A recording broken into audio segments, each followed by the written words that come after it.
Thanks.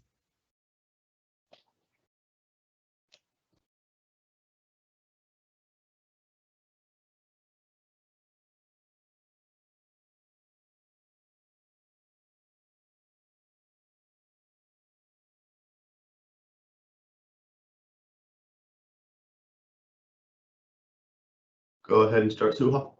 Okay. Hello, everyone. Thank you for joining us today, and I apologize for the delay.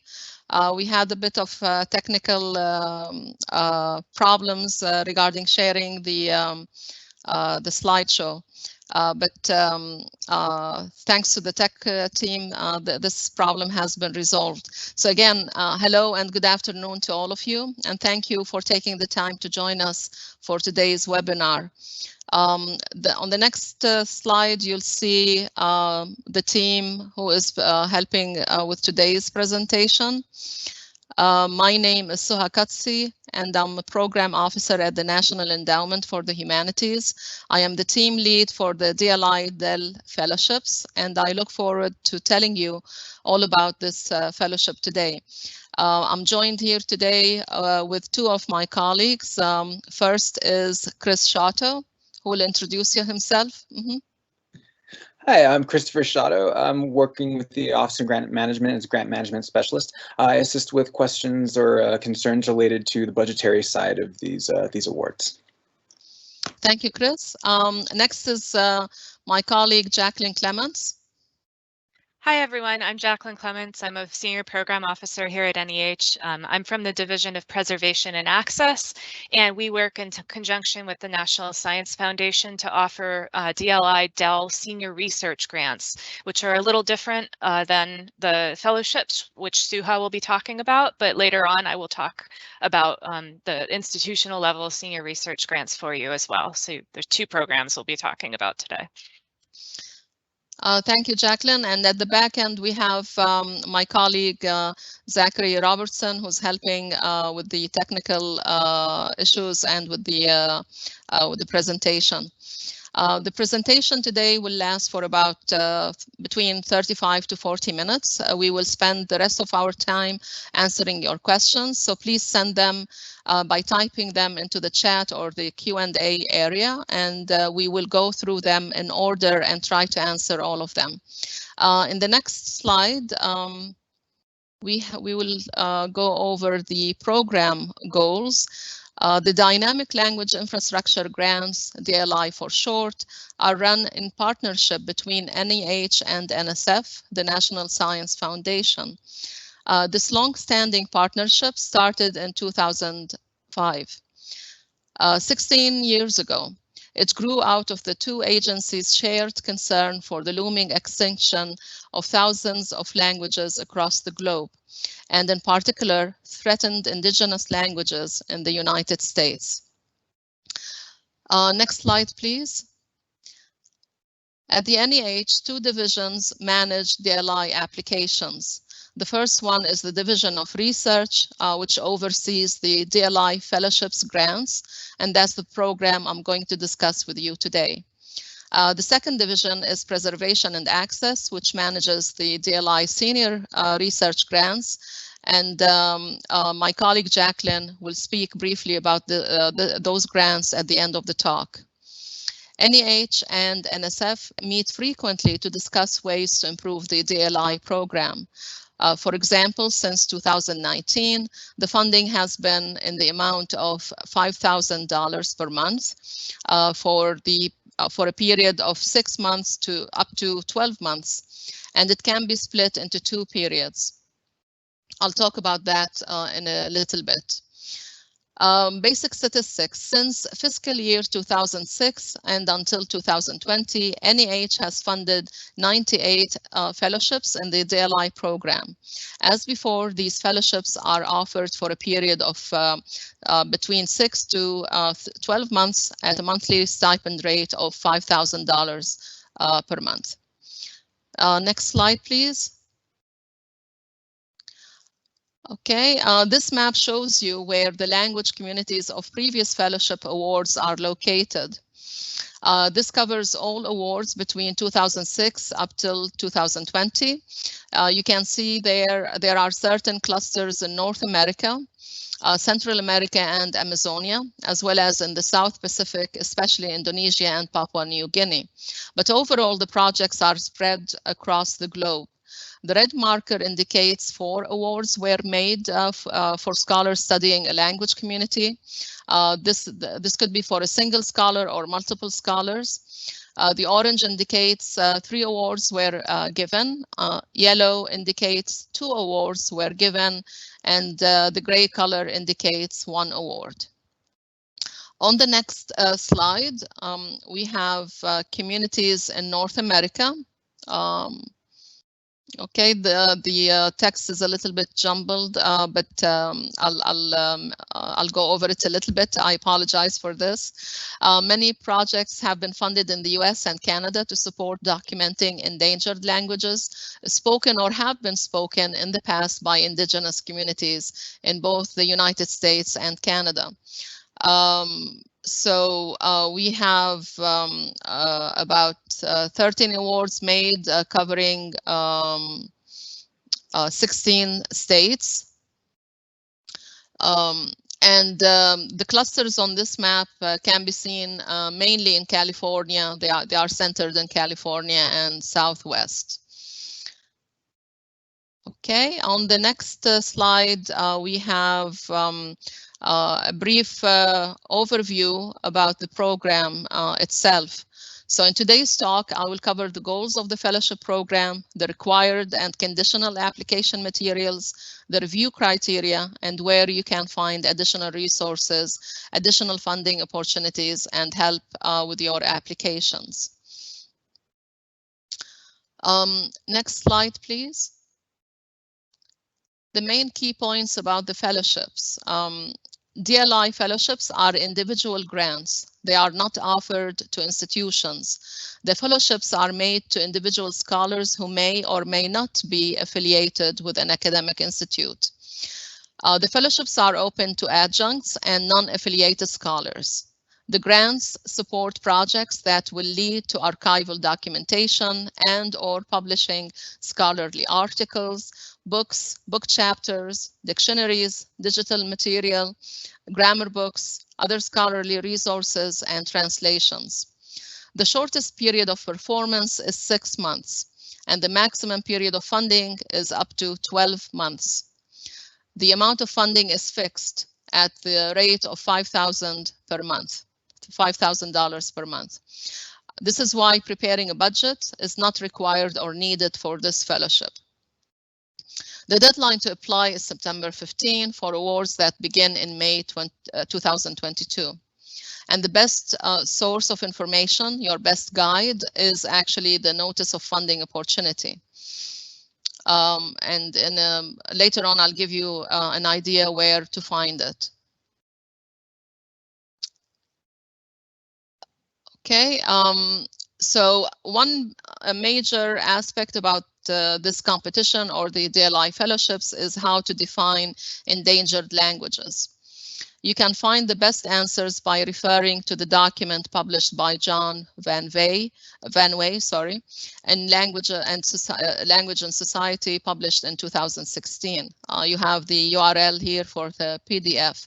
John Van Wey enumerates a number of factors that help you assess the vitality of a language and its endangerment, such as intergenerational language transmission, the absolute number of speakers, the proportion of speakers within the total population, trends in existing language domains, response to new domains and media, available material for language education and literacy, government and institutional language attitudes and policies, the community's members' attitudes toward their own language, and the amount and quality of documentation. All these factors actually play a role in defining and assessing how, the level of endangerment of a language.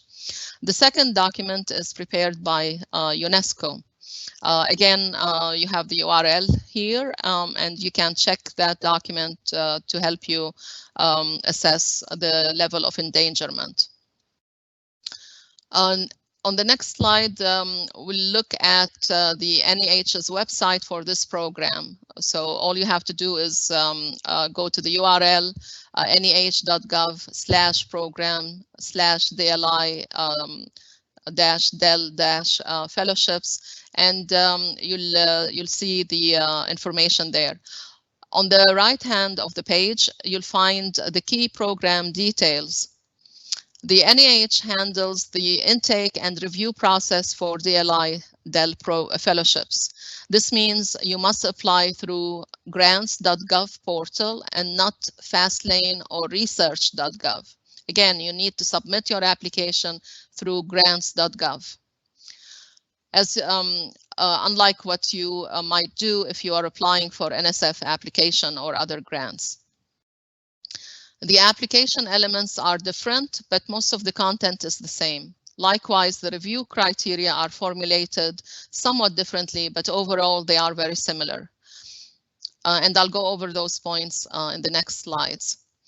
Next slide on the key program details.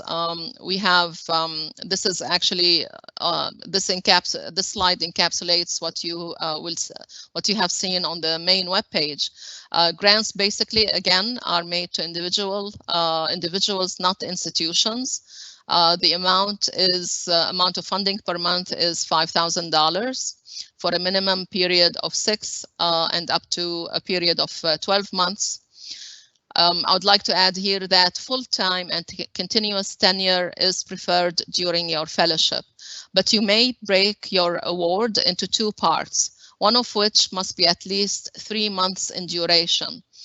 So if you have a 6-month fellowship, for example, and you have to teach a semester in between, you could take 3 months initially to focus on your research, then have a break during the semester or the academic year to go back to teaching, go back to work, and then take your second 3 months after that, and then finish the grant.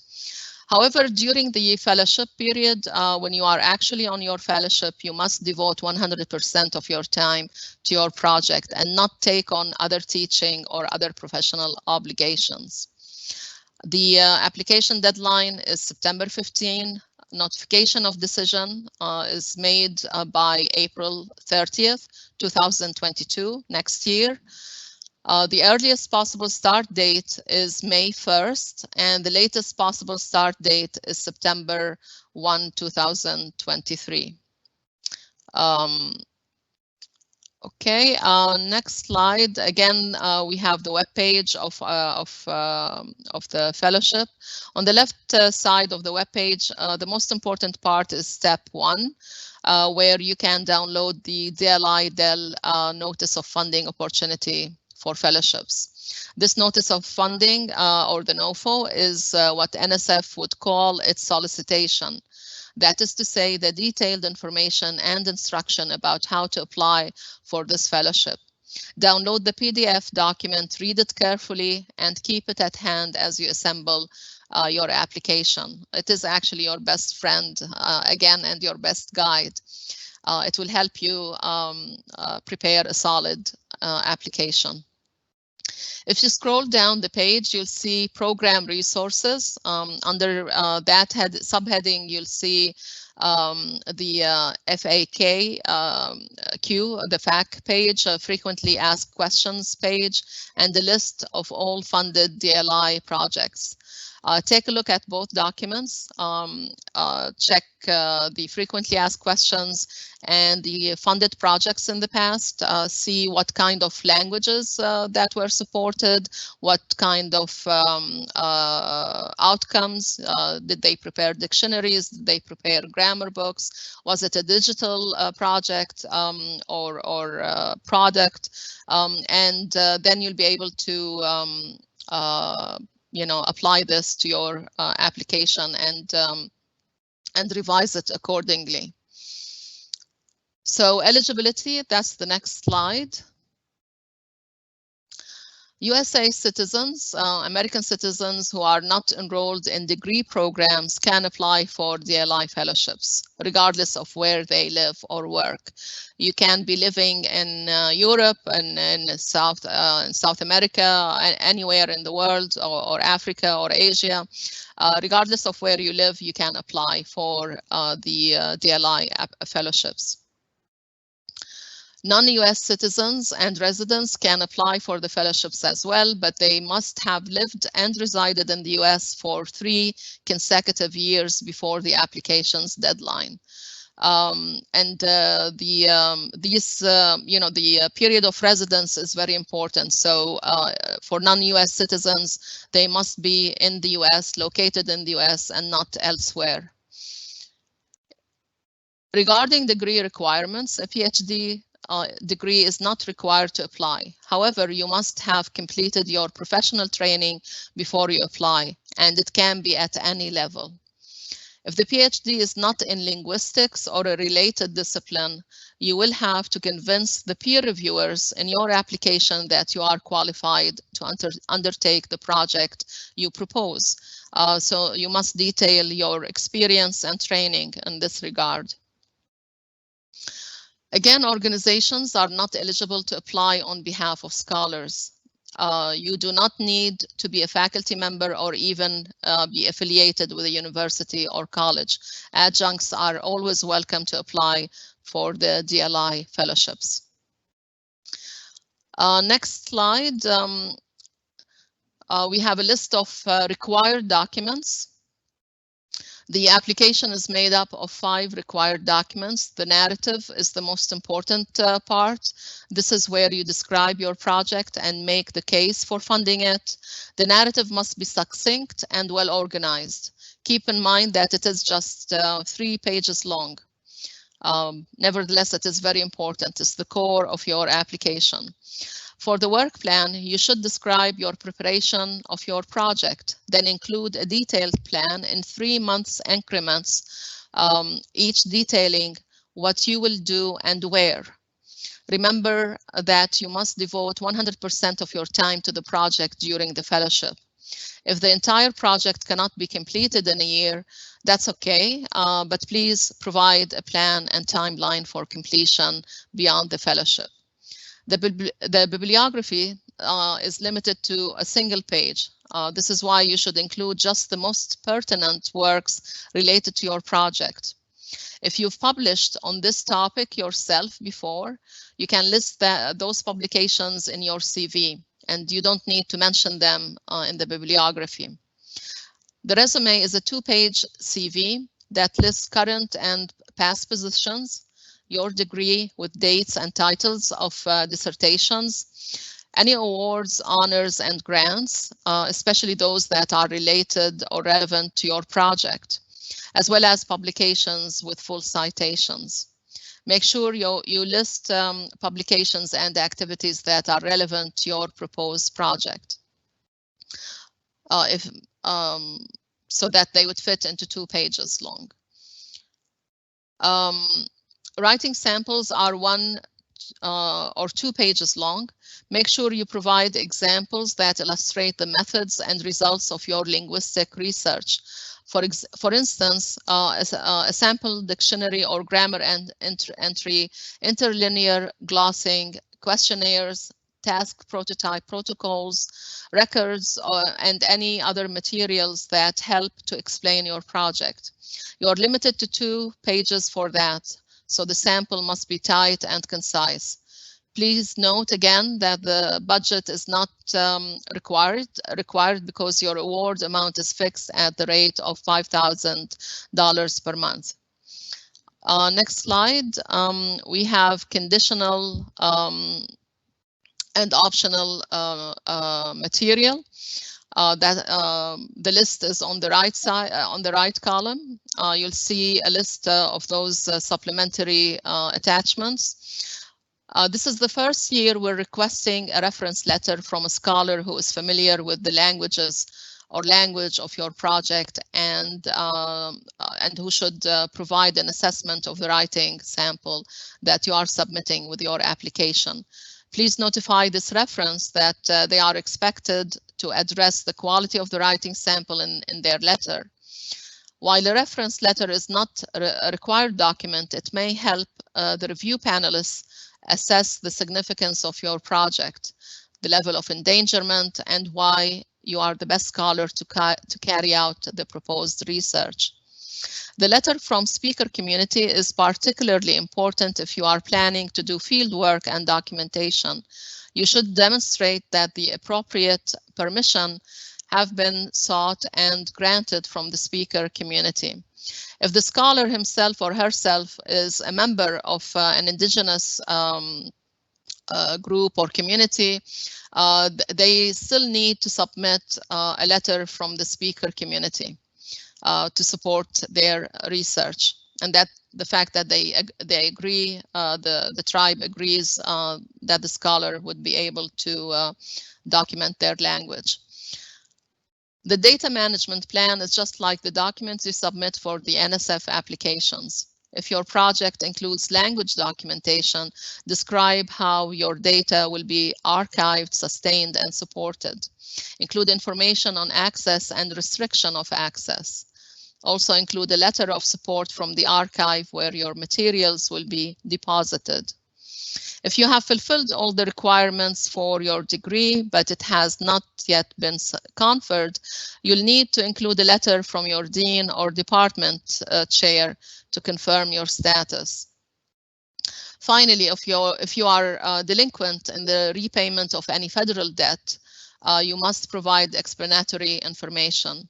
Most commonly, these debts include federal student loans, delinquent taxes, delinquent child support payments, or delinquent payroll taxes for employees. Next slide, we have, I'll talk about the narrative and the subheadings of the narrative. The application narrative is really the core piece of your application. Preparing an excellent narrative is worth spending some time on because this is where you describe your project and make your case for funding it. Remember that it should be free of technical terms and jargon so that peer reviewers, especially the non-specialists who will read your application in the later stages of the review process, can understand what your project is about and why it's important.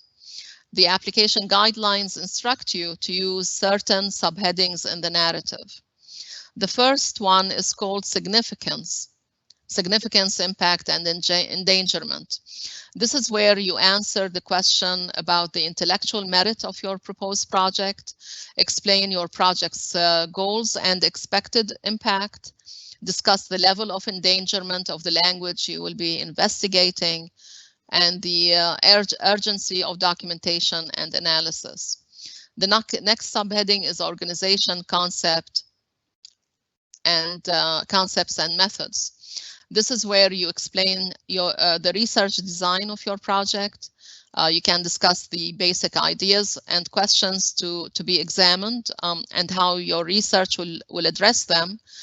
You should explain the methods for documentation and discuss the theoretical framework in relation to the research questions. You can explain specific concepts and terminology here if that's necessary. The next subheading is competency, skills, and access. Here you will talk about your academic background and preparation and training. You don't need to repeat what's in your attached CV, but explain what work that has led up to the project for which you are applying. For example, it could be an expansion or revision of your work, of work you did for your PhD. And finally, final product and dissemination. What are the results of your work, of your research? It could be publications of different sorts, archival documentation, for example, that you're going to archive, or a combination of these things. You might also, for the dissemination part, explain how publications are going to be distributed, or whether you will be talking about them in one or more conferences. The review criteria, next slide. There are 5 criteria that peer reviewers will be asked to use for their evaluation of your application. It makes sense to craft your application so that it covers each of these aspects fully and convincingly. The application guidelines in the NOFO tell you which parts of the proposal address which criterion of the 5 that are listed here. Please note that the criteria can be relevant to more than one part of the or one section of the application. But taken together, all those parts of the proposal, the narrative, bibliography, work plan, CV, and the appendices should form a coherent whole. The first and most important criterion is significance. That is to say, the intellectual merit and broader impact of the proposed project, its value to linguistics and humanities scholarship, and the level of endangerment of the language to be studied. These aspects must be addressed in the first part of your application, narrative under the subheading of significance. The next criterion is methods and preparation. It is important to explain the conception and description of the project's research design, including the depth and extent of collaboration with speaker communities. This part also refers to your work sample, bibliography, and the speaker community support letter. The third is skills and competencies. And these are related to the narrative section as well as to your CV. Number 4 is number 4 are the outcomes and dissemination. Generally speaking, these match up with the final product and dissemination part of the narrative. They also include the data management plan and archive letter if applicable.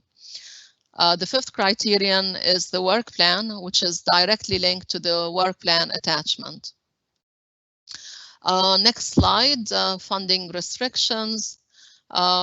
This is a screenshot of the NOFO, Notice of Funding, page 16, and you'll see a list of the funding restrictions, and make sure, actually check them out, make sure that your application does not fall into one of those areas. Next slide, I'll talk a little bit about the restrictions. Some of those activities actually are proposals are restricted because the DLI DEL fellowships do not fund them, but on the other hand, other divisions and agencies within the NEH may fund them. For example, documentaries, podcasts, and exhibitions are funded through NEH's Public Programs Division, but not through the DLI Fellowship. Inventories and catalogs of collections are funded through NEH's Preservation and Access Division, but not through this funding opportunity.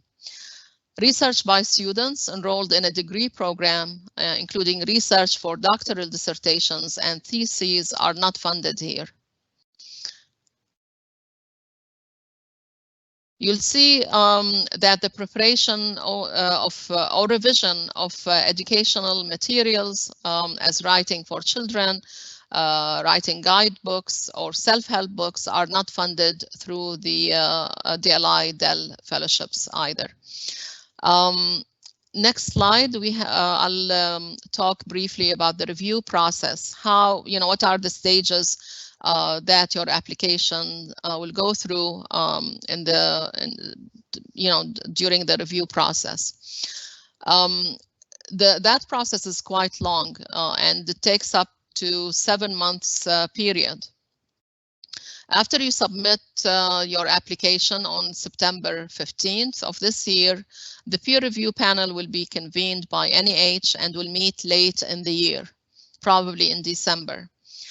Then NEH staff prepares recommendations in early 2022, next year, a list of recommended projects. After consulting with the chairman's office, the recommendations are forwarded to the National Council on the Humanities, which is the advisory board that meets 3 times a year. The council reviews the staff's recommendations in March. Then the acting chairman or chairwoman of the endowment makes the final funding decisions shortly thereafter. Notifications to applicants are sent out in April, and the start date of the fellowships can be as early as May 2022. Next slide, additional resources. Okay. So the frequently asked questions page is the first resource, which I mentioned earlier, as well as the list of projects. So you can also email us, email NEH staff at delfel@neh.gov. This email is listed later on. Or you can email me at the end. You'll see the list of emails for the staff members whom you can contact. So feel free to email us your questions, or you know, if you need help with your application. Additional grant opportunities. That's another, let's say, resource you can use. And these opportunities actually are not limited to endangered languages. So you can be working on any linguistics project, and you know, in that case, you can apply for these 2 opportunities. The first one is individual fellowships. This program supports research that lasts between 6 to 12 months. The deadline to apply is April 13, 2022, and you have the URL for the main webpage for that program listed here. The other program is summer stipends. It supports 2 months in the summer, for research for 2 months in the summer, and the deadline is September 22, 2021. You know, a week or 2 after, 1 week after the deadline for the DLI fellowships. These programs, actually, each of them offer funding for up to, the fixed rate is $5,000 per month, just like the DLI fellowship. Again, you can apply for those 2 opportunities regardless of what kind of project you have, be it endangered on endangered languages or a general linguistics project. But for the DLI DEL fellowships, your project must deal and examine documenting endangered languages. Next slide actually will focus on the senior grants competition, and my colleague Jacqueline will walk you through those. Will walk you through this grant. Thank you, Suha. Hi, everyone. It's great to have you here. I am here to talk just briefly about the NSF's DLI DEL Senior Research Grants to help to distinguish how these are a little bit different than the fellowships that Suha has just spoken about. Senior research grants, of which NEH's Preservation and Access Division contributes funding and support, are institutional level grants. They're made to organizations rather than individuals, and as such, they tend to be pretty collaborative in nature. This effort helps to, or aims to, exploit advances in human language technology to build computational infrastructure for endangered language research. The program supports projects that contribute to data management and archiving and to the development of the next generation of researchers. And you'll see some of the things listed here that funding can support, such as fieldwork and other activities, including digital recording, documentation and analysis, and archiving of endangered language data, including the preparation of lexica, grammars, text samples, and databases. The period of performance for these grants is actually 3 years, and it's up to $450,000 through NSF. So a little different than the monthly stipends that the fellowships provide. These grants are on a yearly basis for up to 3 years, up to $450,000. Next slide, please. So I've given you here a link or a number of the solicitation through NSF. It's 2603. That's an easy way to find it listed online. Another big distinguishing feature of the senior research grants is that you actually apply through NSF, not through NEH. So rather than submitting your application through grants.gov, it goes through NSF system, which is called FastLane. The next cycle is due the same day as the fellowships, actually, September 15th of this year for projects that start in May. NSF also offers an additional deadline of February 15th. So there are 2 deadlines per year, September 15th and February 15th. I'll also mention too that these fellowships, rather than going through the entire review cycle, which is conducted by NSF, they have really, since we're focused on fellowships today, the senior research grants, I'll just mention a couple of quick things about the review, that it really focuses on the intellectual merit of projects as well as the broader impacts. And another distinguishing feature is that a data management plan is required. As I mentioned before, too, the review is completely conducted by NSF. NEH, our Division of Preservation and Access, is on hand to help select and review projects that have to do with our interests, which in effect is supporting the advancement of the humanities.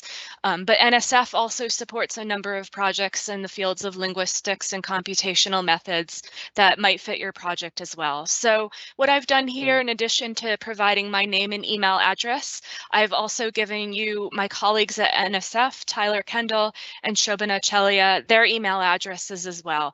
You can contact any of us. You can also contact Suha.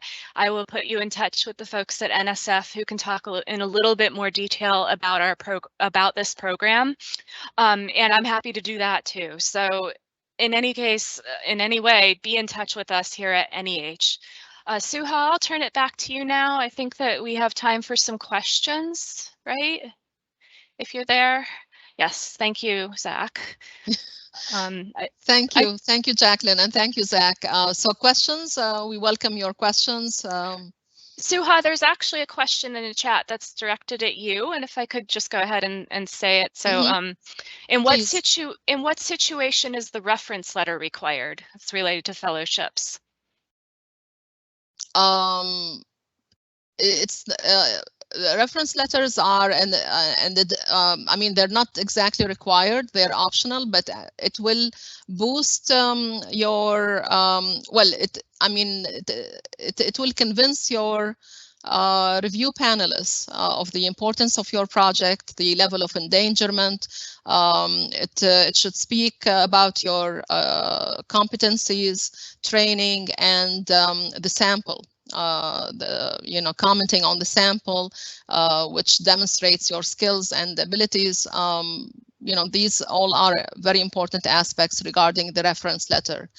It is optional, but I would suggest that you include it because it will be another proof or evidence that you are a competent scholar who can carry on with that project, the proposed project. Great, thanks so much. Another question that someone has is to please define the fellowships versus individual, and I think that they're one and the same, correct? Mm-hmm. Yeah, the fellowships are individual fellowships. Anyone who is eligible can apply for those fellowships. They don't need to be affiliated with an institution or a college. Adjuncts are welcome to apply. U.S. citizens plus non-U.S. citizens can apply, but there are some conditions, of course, for applying. You don't need to have a PhD, but on the other hand, you need to have the necessary training and skills to carry on with the project. So all those things you need to demonstrate in your application. Great, thank you so much.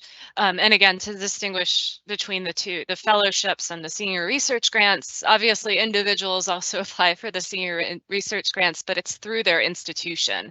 Mm-hmm. And it can also be multiple institutions collaborating together that can apply for the senior research grants. So I hope that helps as well. Somebody asks, will the slides be available at the end of the webinar? Will we be posting them on our website? Yeah, I think we will. The recording will be made available to you, plus a written copy of the transcripts. So these two documents will be available to you. Yeah. Okay, great. Got another one, so I'm just going to go through these, but this person is asking, if I am a PhD student, can I apply for 2 3-month summer periods so that it doesn't apply to my research during the PhD program, or am I prohibited generally from applying while being a PhD student?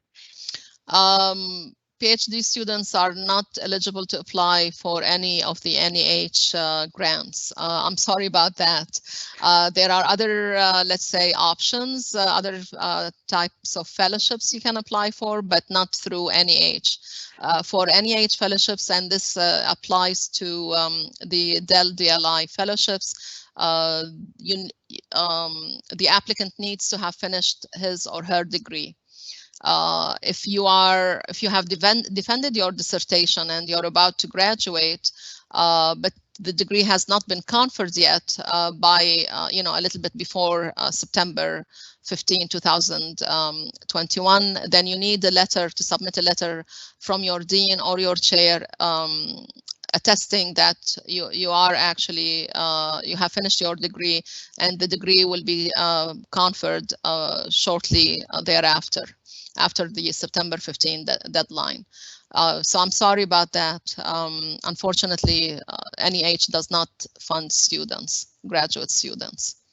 However, on the plus side, I will mention that NSF's linguistics division offers I think, doctoral dissertation improvement fellowship of some sort that's related to dynamic language infrastructure.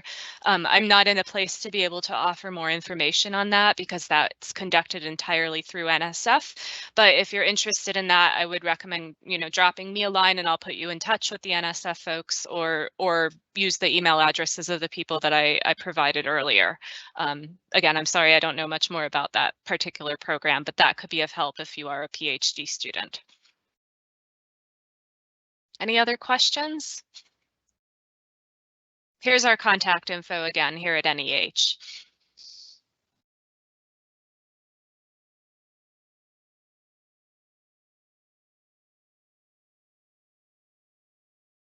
Last chance for questions.